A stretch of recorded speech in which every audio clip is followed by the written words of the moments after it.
YouTube. What's up? It is a little bit past 9 o'clock, I believe, and I let this thing soak for a couple. I don't know, maybe since 2 o'clock. I let it soak in that ammonia and a garbage bag. So this is what it looks like, people.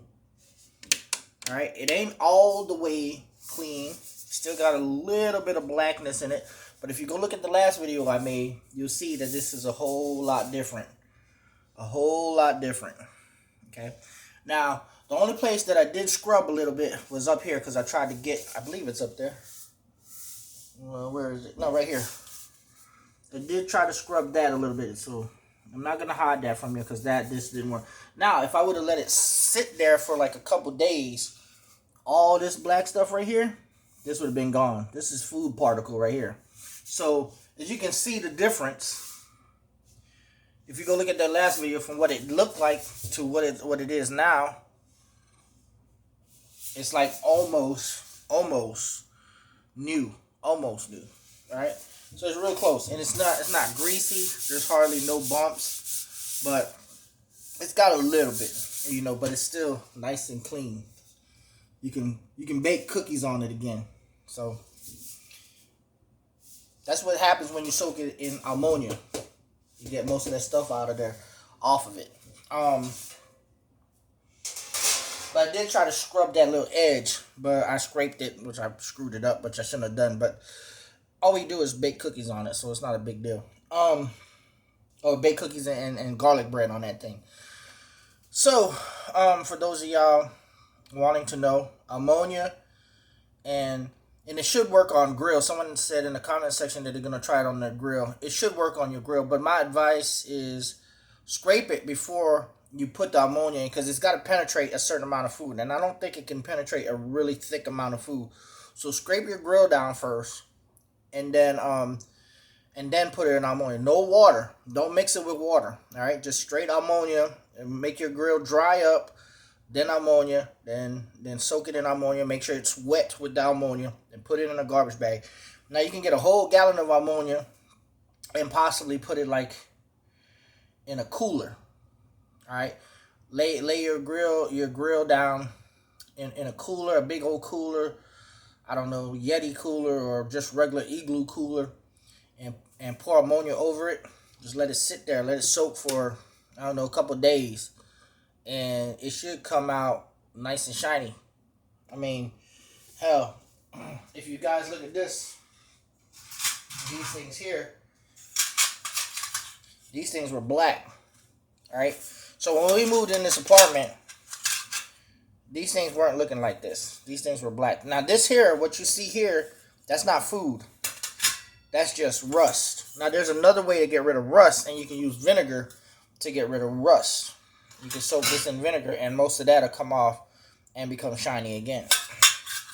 So that's rust. That's not food. I don't know if you can see it, but that's not food. That's just rust from it being so old.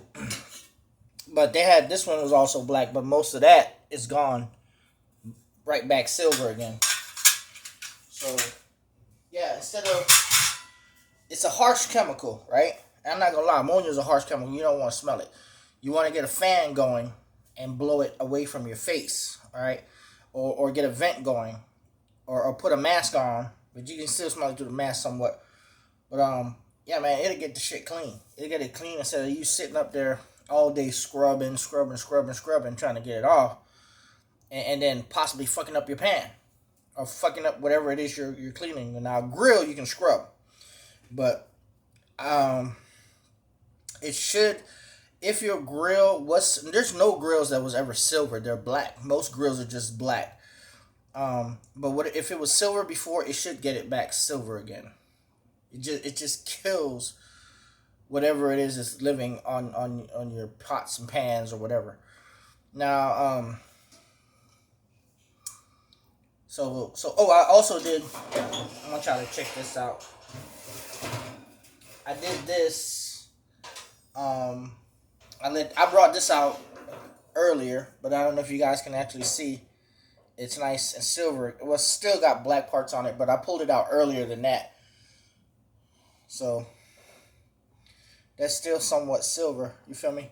So it's more silver than what it was, because if you look at the video, you'll see that this is actually a little bit. It was blacker than that, but it's nice and clean now. So yeah, I was just sitting here, just chilling, and just sharing that little bit of tidbit of information with y'all.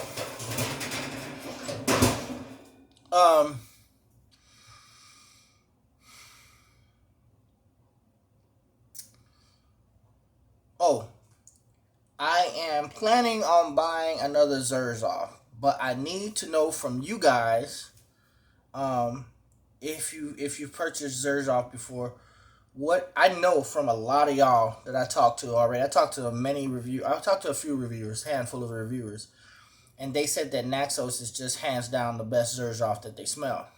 I believe them. What's next? What's the next best smelling Zerzov? Some people say Neo. I believe it. Some people say More Than Words is pretty damn good. Uden and Renaissance, I believe 1861. So in the comment section, which one would you purchase first? Renaissance, More Than Words, 1861, Neo, Alexandra 1, 2, or 3? I heard 1 is kind of rank and nasty. I don't know. So I want input. I'm trying to do research. Like I said, I have a passion. I just like to share it, and maybe y'all like to share it with me too. That's what I'm here for. You know, I don't know everything, and I don't claim to know everything, but I do have a passion for collecting fragrances, and I will get another Zerzov soon, possibly tonight if I can get some more information. I'll buy that motherfucker tonight. Tonight I'll buy it. So I want another Zerzov in my collection, at least 2 or 3, just like Rehab 2 or 3. Initio 2 or 3, Parfums de Marly 2 or 3. So, with that being said, man, just I rarely ask for help. I rarely ask y'all for help, but this ain't it's kind of like help, but it's more I want your opinions. What do you guys think I should get next? Peace the fuck out.